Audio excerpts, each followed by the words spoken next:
Hey guys, Mike here again. Thanks for tuning in. So today we talk about dynamics and how to create dynamics, how to maintain them using both the DAW and a drum software and MIDI programming. So let's jump in without further ado.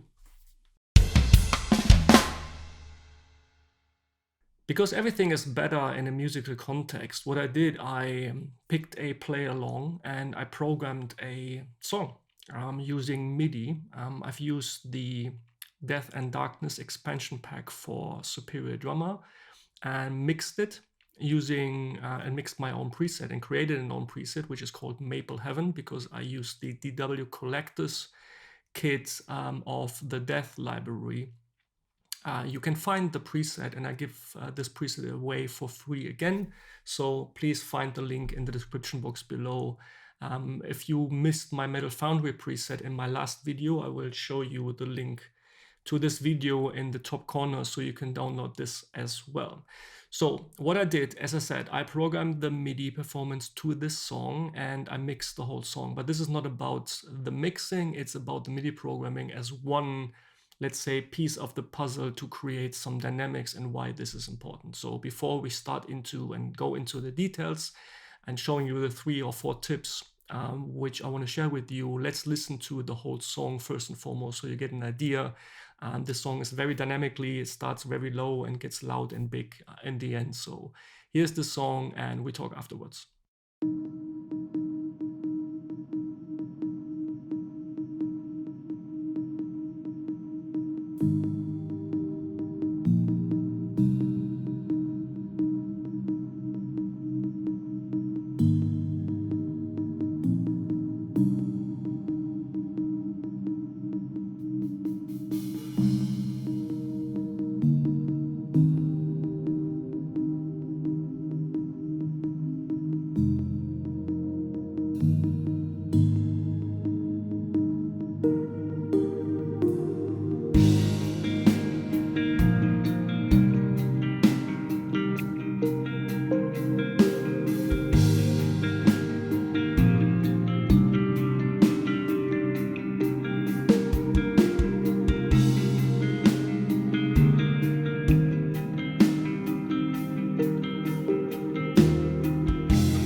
So the first thing, the first tip to create some dynamics in the song is probably the most obvious, is just simple volume automation.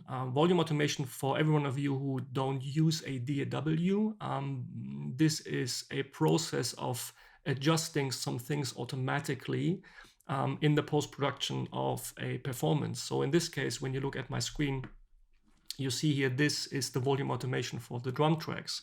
You see in the top, this is the play along song, and you can clearly tell by just looking at the waveform that the song is getting really loud in comparison to the beginning, and as you just heard. So I had to make sure that the drums, no matter how I process them, keep up with that level of volume. Otherwise, the drums would have swallowed in the music. So what I did is just like I added, you see here, I jumped from -2 dB to -1.4 dB. So I jumped 0.6 dB. It's not a lot. It's just about a little, goes a long way here, just small step, and you feel it, how much you can have to add to maintain the level between the drums and the music. Because level and balance is the key to any good sounding song. Then I jumped another 0.8 dB, and finally I jumped another 0.6 dB. So comparison to the beginning, the drums got louder 2 dB during the whole song. So this is tip number one, volume automation afterwards. Tip number two, which I often recommend, and I see a lot of people don't do this, is don't always use the velocity of 127 when you program drums or when you play drums on your MIDI keyboard or on your eDrum sets. This is a common mistake that people often think I have to always use 127 as a velocity to have my drums cut through the mix. The problem here is that there's the saying, where everything is loud, nothing is loud. Especially when you listen to that song and the verses where the song was really restrained and had to keep the drums back. Of course, a lot of people say, well, just turn down the volume as you did. But the problem is when you play with 127, even during soft parts, the only thing you're gonna do is that you bring down the volume of the hardest and loudest hit. But it's not the same as playing the same instrument just with a lower velocity, because when you understand a little bit about sampling drums or instruments in general, it's a difference. And a snare drum, for instance, will sound differently if you play it with velocity of 90 or 100 or full range at 127. And when you're a drummer or when you're a guitar player, you know that an instrument changes the character and the tone the harder you play it. It's not only that it gets louder, but a snare drum really kind of like some of the overtones come more to life when you really smash into a snare drum or on a cymbal or a kick drum. And all I wanted to recommend here is that you take advantage, especially not only of the volume jumps and velocities, but also of the tonal characters that the instruments give you when you program differently. And I show you what I mean here. In the verses, which was quite low, not much going on in the background, the snare drum had just the velocity of around 107 here, 105, 100. So this is often when I talk about verses or intro parts where not a lot of stuff is going on, the sweet spot in MIDI programming. And it doesn't have to do anything with Superior Drummer. You can use this for additive drums and any other virtual instrument. The sweet spot here is often between 100, 110.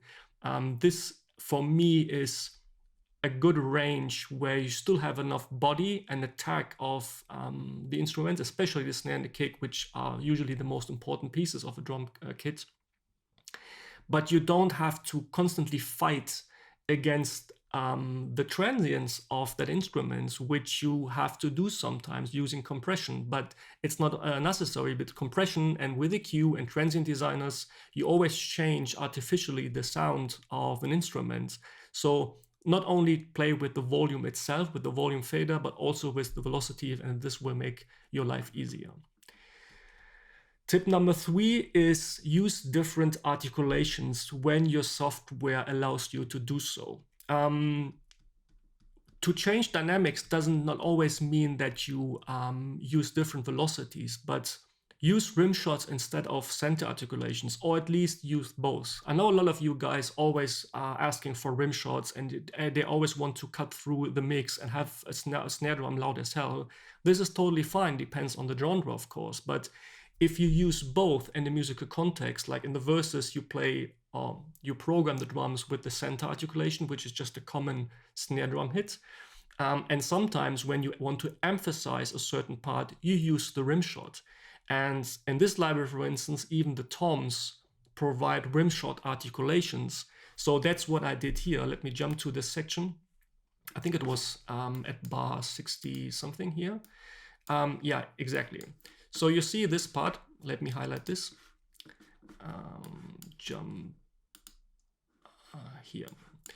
This part here was a little fill, and you see that I used both techniques that I just explained. I've programmed the tom-tom 1 and tom-tom 2 in increasing velocity, and I used the rim shots because that's the way I would have played that fill.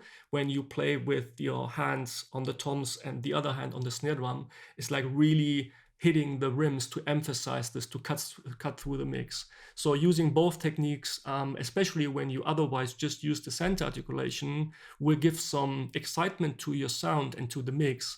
And it doesn't sound that sample-ish, so it sounds more natural.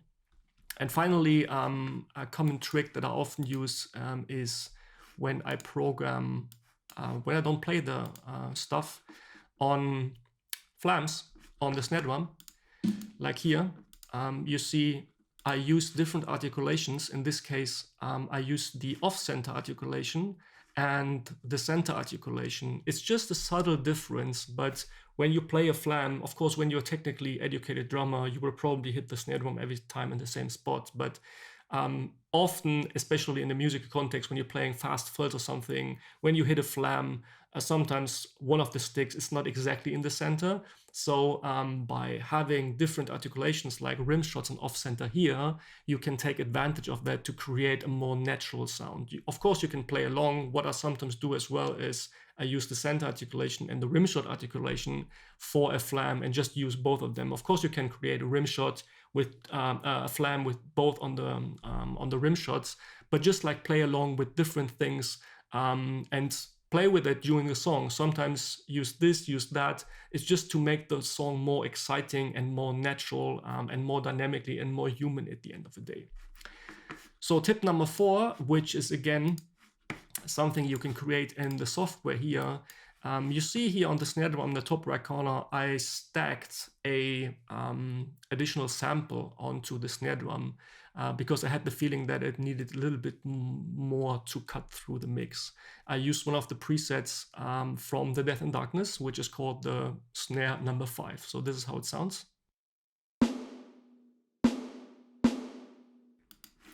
But in this beat here, for instance, you see, especially in the final part here, where the crash is played. Let me just quickly jump here, and you will hear the little ghost notes that you see even here. You see down here in the bottom all this little ghost note. This was part of the MIDi performance I've picked from one of the MIDi libraries from Toontrack, which I had to adjust quite a bit, but I kept the ghost notes because it gave a great feeling, especially or even in this more heavy played song.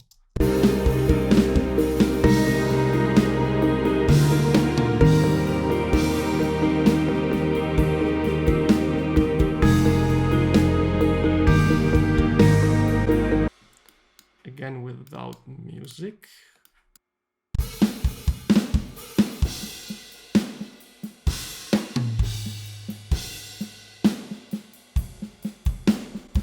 Ghost notes, of course, are a great way to humanize the whole performance. So whenever you have the chance to program or you play with ghost notes, please do this.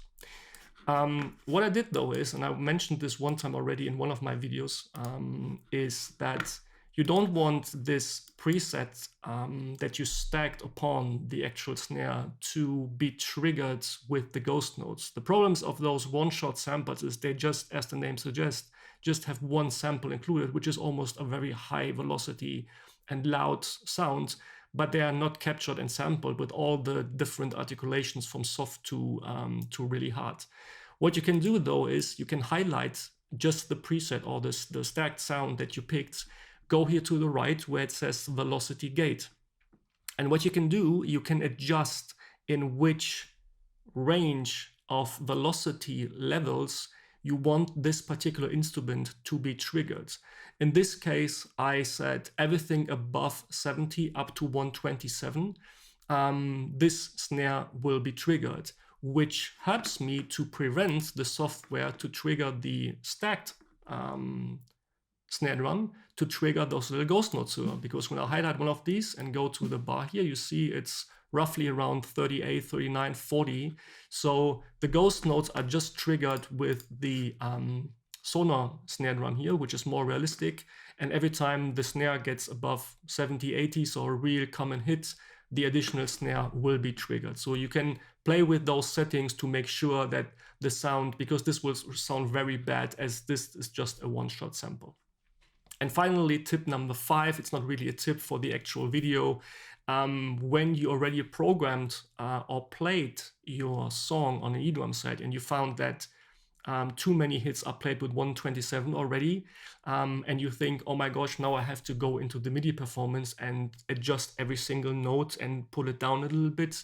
There's a neat feature in Superior Drummer which you can use, and I think in Steven Slate drums as well, and I'm pretty sure in Addictive drums. Pick one instrument, like here, like the snare drum, and here on the right side where it says velocity curve, you can adjust or set kind of like a threshold or a limiter for velocities to prevent the software from triggering 127. So in this case, this is like the default setting. When I pick this little dot here and pull it down a little bit, let's say to 120, you see what it says. It says in 127, out 120, which means even if a signal, either you programmed it or you played it, has been played at 127, the software itself will just play the velocity at 120. So with just one mouse click, and this goes for the whole performance, you can prevent the software to trigger everything. And of course you can do vice versa. If you find that some instruments are played too softly, you can just like increase the bar here and pull it up. So even now the velocity, sorry, the velocity of 1 will be triggered with 115. So you can play along and make it more human. But this is the tip for just for post-production. If you already programmed the whole song and you don't want to go in and drag every single note individually. So let me know in the comment section, guys, how do you use those tips? If you use of them, what velocities do you work with? I'm really interested to hear, especially from you guys. I know I have a lot of guitar players and non-drummers that program drums actually for their songs. How do you program drums? Do you do it on your own? Do you use the MIDi performance from Toontrack? And how often do you use 127 as a velocity? Let me know in the comment section below. Make sure you download the preset Maple Heaven for Death. And again, stay safe, guys. Thanks for watching and see you next time. Bye-bye.